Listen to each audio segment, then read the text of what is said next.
সমস্ত নালায়েকগুলা ইচ্ছা করিয়া খামখেয়ালি করিয়া গাফলতিতে করে পড়িয়া এক ওয়াক্ত নামাজ কাজা করবে আমি মালিক তার জন্য 1 বছর আর 2 বছর নয়, 1000 বছর আর 2000 বছর নয়, আমি মালিক তাকে 2,88,00,000 বছর জাহান্নামে জ্বালাইব।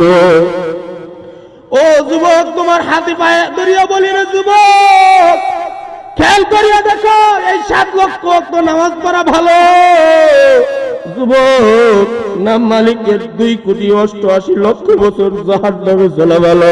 যুবক রে, তোমার কাছে প্রশ্নগুলো রাখিয়া যাইতেছি, বাড়িতে গিয়া আজকে ভালো করিয়া খেয়াল করিয়া মনোযোগ দিয়া শ্রবণ করিও, বারবার কথাগুলা দিলের ভিতর ঢুকাইও।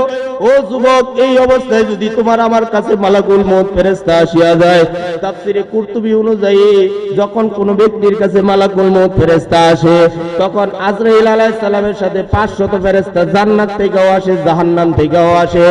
জাহান্নাম থেকে যে সমস্ত ফেরেশতাগুলো আসে, আজরাইল আলাইহিস সালামের হাতে থাকে একটা কাঁচি, আগুনের একটা কাঁচি, আর ওই 500 ফেরেশতার হাতে থাকে জাহান্নামের দণ্ড বেষ্টিত লাঠি। ও যুবক, খেয়াল করিয়া শুনিয়া দেখো, যদি এই অবস্থায় মালিকের কবরে মৃত্যুর কোলে ঢলিয়া পড়ো, ওই ফেরেশতাগুলা তোমার আমার কাছে আসিয়া তারা তোমাকে আমাকে কোনো আদর করবে না, কোনো কিছু করবে না। বলে যে কি করবে হুজুর বলিয়া দে। বলে যে ওই ফেরেশতাগুলা আসিয়া তোমার হাতে থেকে পা থেকে এমন ভাবে আঘাত করতে থাকবে, আঘাতের কারণে ছটফট করবা। আমাদের দেহের মধ্যে 500 সচ্ছল রগ আছে। কয়শো? এই 500 সচ্ছল রগ, এই রগ দ্বারা মানুষের দেহটাকে আল্লাহ তাআলা ঠিক রাখেন।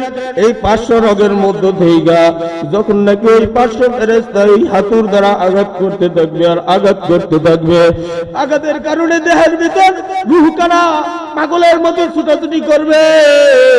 কিভাবে মালাকুল মউত ফেরেশতার কষ্ট থেকে বাঁচা যায়? যুবক রে, তোমার আমার দেহের ভিতর যখন রূহখানা দৌড়াইতে থাকবে, যুবক, যখন এই 500 রোগের শেষ মাথাটায় যখন নাকি রূহখানা আসিয়া যাইবে, মালাকুল মউত ফেরেশতা এমন জোরে টান মারবে, কলিজা থেকে রূহখানাকে টাস টাস করিয়া ফিরিয়ে নিয়ে আসবে।